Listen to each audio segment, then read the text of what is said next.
के खड़े हैं और चुनाव How much Assamese people are under pressure to? तो शायद वहां पे भी जाने वाले वो पहले। झारखंड पीछे नहीं है। Incumbency है। बिहार के बाद अब असम का चुनावी बिगुल बज चुका है।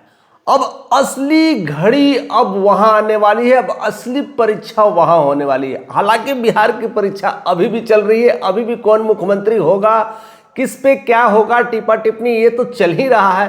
साथ साथ एक और खेल असम को लेकर के हो रहा है और असम का कर्ता धर्ता और कहते हैं असम को बढ़िया से समझ और पकड़ बनाने की जो क्षमता है वो हेमंत बिश्व शर्मा में है। हेमंत में बहुत बड़ा परिवर्तन है। असम में हेमंत बिश्व शर्मा बीजेपी के एकदम जबरदस्त नेता है और असम के सीएम है। वह लोगों के साथ ऐसे फ्लोर टू फ्लोर मिल जाते हैं, ऐसे बैठ जाते हैं, लगता है कि वह आम इंसान है। लेकिन साथ साथ वह असम के साथ साथ बीजेपी के प्रचारक के रूप में, प्रदेश अध्यक्ष के रूप में बाकी जगहों पर भी वह जबरदस्त छाप छोड़ते हैं। और उन्होंने बिहार में तो छोड़ा ही, साथ साथ झारखंड के भी राष्ट्रीय अध्यक्ष बनकर करके झारखंड की भी नींव हिला के रख दिया था। लेकिन वहां पर जेएम के पार्टी हेमंत सोरेन के साथ साथ बहुत सारे ऐसे ऐसे दिग्गज नेता थे जिन्होंने उनकी एक न चलने दी और वहां पर जेएमएम की पार्टी पूरी तरह से स्थापित हो गई थी। वहीं से कल्पना सोरेन जो कह सकते हैं झारखंड की शेरनी है, वह भी अपने पार्टी को राष्ट्रीयकरण करने के लिए अब असम में डेरा डाल दिया है। और असम में डेरा डालने का एक और बड़ा कारण है हेमंत बिश्व शर्मा से बदला लेना, जो कि वह झारखंड में आकर के नींव हिलाने की कोशिश की थी। अब झारखंड की शेरनी अब असम में बीजेपी की नींव हिलाने चली है और साथ साथ अपनी पार्टी को राष्ट्रीयकरण करने की कोशिश। यही खेल में बिहार के चिराग पासवान भी असम चले हैं, वह भी अपने पार्टियों को राष्ट्रीय लेवल की पार्टी करने की कोशिश कर रहे हैं। अब यहां पर दो खेल साथ साथ हो रहा है और असम में चुनावी बिगुल जिस तरह से बजा है उसको लेकर करके अब कह सकते वहां का मिजाज बहुत बदल चुका है। झारखंड की शेरनी कल्पना सोरेन का कहना है कि अब हमें कम से कम वहां पर कांग्रेस की तरफ से 7 सीट चाहिए ही चाहिए। जिस तरह से बिहार में चिराग पासवान डिमांड करते हैं बीजेपी से, इतना दोगे तो साथ लड़ेंगे, अदरवाइज हम पार्टी में नहीं रहेंगे, अलग हो जाएंगे।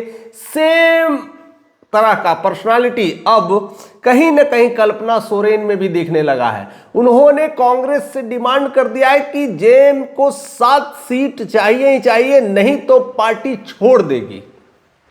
और वह ऐसा इसलिए कहती है कि असम एक ऐसा क्षेत्र है जहां पर चाय पत्ती की खेती होती है, यानी चाय पत्ती की बगानी होती है, पूरा पहाड़ी इलाका है और उसमें जितने भी काम करने वाले लोग हैं वह चाय बगान में जितने काम करने वाले वो झारखंड से लोग हैं।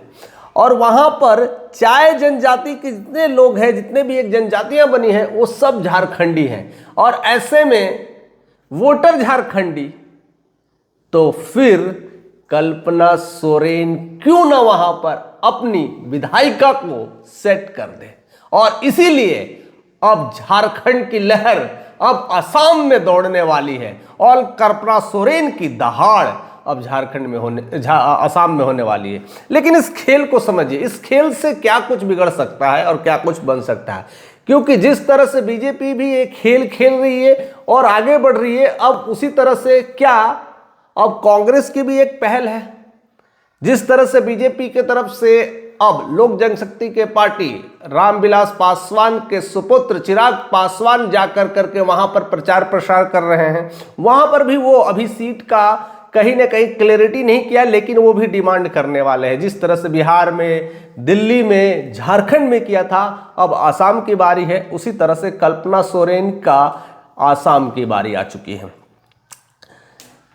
लोक जनशक्ति पार्टी यानी रामविलास पासवान की पार्टी, चिराग पासवान बीजेपी से दावेदारी रखते तो बीजेपी के साथ साथ बाट गठबंधन और सीटों को बंटवारा करते हैं। लेकिन कल्पना सोरेन झारखंड मुक्ति मोर्चा ये कांग्रेस के साथ गठजोड़ में है, तो वहां पर कांग्रेस के साथ सीटों की डिमांड की जा रही है। अब कांग्रेस की स्थिति ऐसे भी वहां ठीक अभी नहीं है, क्योंकि वहां पर बीजेपी की सरकार है। अब यहां पर दो चीजें हो सकती हैं, या तो कल्पना सोरेन को 7 सीट देनी पड़ेगी, तब क्योंकि वो अपनी जनजातियों को रिप्रेजेंट करने जा रही है, तो वहां पर एक अच्छा उनका आत्मबल मिलेगा और वहां पर एक चुनावी बिगुल के साथ कांग्रेस का प्रचार तो करेगी, अपनी पार्टी को स्थापित करने के लिए एड़ी चोटी लगा सकती है। इससे कांग्रेस को फायदा होने वाला है और वहां पर बीजेपी के एक पार्टी को तोड़ने का काम भी कर सकते हैं। अगर कांग्रेस 7 सीटों पर ना मानी, अगर वह अपनी तरफ से अलग पार्टी की स्थापना करके और चुनावी बिगुल बजा दी, तो हमें लगता है कि कांग्रेस को और भी ज्यादा नुकसान हो सकता है और इसका फायदा बीजेपी को हो सकता है। तो इस खेल को और भी मजेदार बनाया जा रहा है और भी इस खेल में ज्यादा सियासी तेज हो चुकी है और इसकी लहर सिर्फ और सिर्फ असम में नहीं है, इसकी लहर असम के साथ साथ झारखंड, बिहार और दिल्ली तक गूंज रही है कि अब हर कोई पार्टी विस्तृत करने में लगा है, हर कोई पार्टी को नेशनलाइज करने में लगा है। और जिस तरह से कल्पना सोरेन ने अपनी दहाड़ लगा दी है और जिस तरह से वो झारखंड के शेरनी के रूप में जाने जाती है, अपनी पार्टियों में जबरदस्त फैन फॉलोइंग्स बनाने की क्षमता है और महिलाओं से कनेक्ट करने की उनकी अद्भुत कला भी है। और शायद झारखंड में महिलाओं को पूरी तरह से, आदिवासियों को एक साथ करने की जो क्षमता उन्होंने दिखाई थी, अब वही क्षमता असम में दिखने वाला है। अब कांग्रेस के ऊपर डिपेंड करता है कि किस तरह से उनको सीटों को लेकर के बंटवारा करें। इसी तरह का खेल अब चिराग पासवान भी कर रहे हैं और उनका भी कहीं ना कहीं सीटों को लेकर के भी आंकड़ा अब बहुत जल्द होने वाला है। बीजेपी की तरफ से कितने सीट मिलेंगी, अब इन सब समीकरणों को लेकर के झारखंड का अब इतिहास बदल सकता है। झारखंड में बड़ा उलटफेर होने की संभावना है। लेकिन अभी मैंने हाल ही में स्पीच सुना था झारखंड के आसाम के जो सीएम है हेमंत बिस्वा शर्मा, 6 महीना पहले से ही आया है। शायद 3-4 लोगों को उसका बाद मैंने भगाया बांग्लादेश को। वो किस तरह से लोगों से घुल मिल रहे हैं, लगता है कि वह उन्हीं के हो चुके हैं। लेकिन बात हिंदुत्व के करते हैं, आसाम में उस तरह से तब्दीली नहीं आई है। आसाम में कई सारे प्रॉब्लम्स देखने को मिला है, कई सारे नरसंहार देखने को मिला है। उसको लेकर के बीजेपी के तरफ से बीजेपी को कई बार घेराव किए गए थे। लेकिन अब चुनावी माहौल में बिगुल बदल रहा है और चीजें बदलती है और वहां पर से लोगों का मिलना जुलना और कनेक्शन बिल्कुल चेंज हो जाता है। और हेमंत बिस्वा शर्मा ऐसे आम आदमी की तरह से लोगों से मिल रहे हैं, लोगों से कनेक्ट हो रहे हैं। स्पीच के दौरान मंच से आकर के लोगों से मिलना, हाथे मिलाना, ऐसे अपने आप को चेंज कर रहे हैं। लगता है कि अब वो वहां पर लोगों को समझ चुके हैं कि किस तरह से राजनीति कर रही है और इस राजनीति को तोड़ने के लिए कल्पना सोरेन ने अपनी एक अहम भूमिका निभाने के लिए आसाम पहुंच चुकी है। खेल बड़ा मजेदार हो सकता है। अब कांग्रेस की लड़ाई भला ही राहुल गांधी ना लड़े, लेकिन कल्पना सोरेन बराबर टक्कर दे सकती है। असम के जनजातियों में चाय जनजातियों का जबरदस्त माहौल चेंज करने के लिए कल्पना सोरेन की अहम भूमिका हो सकती है। बहुत कुछ बदलाव हो सकता है और असम की सियासत में एक नया चेंज देखने को मिल सकता है। तो बने रहिए, बहुत सारी चीजें अब शुरू होने वाला है, क्योंकि वहां पर अभी चुनाव बिगुल ही बची हैं। अभी बहुत खेल बाकी है, अभी बहुत संघर्ष बाकी है। बहुत सारे सत्ता परिवर्तन को लेकर के खेल देखने को मिलेगा, जिस तरह से बिहार में देखने को मिला था।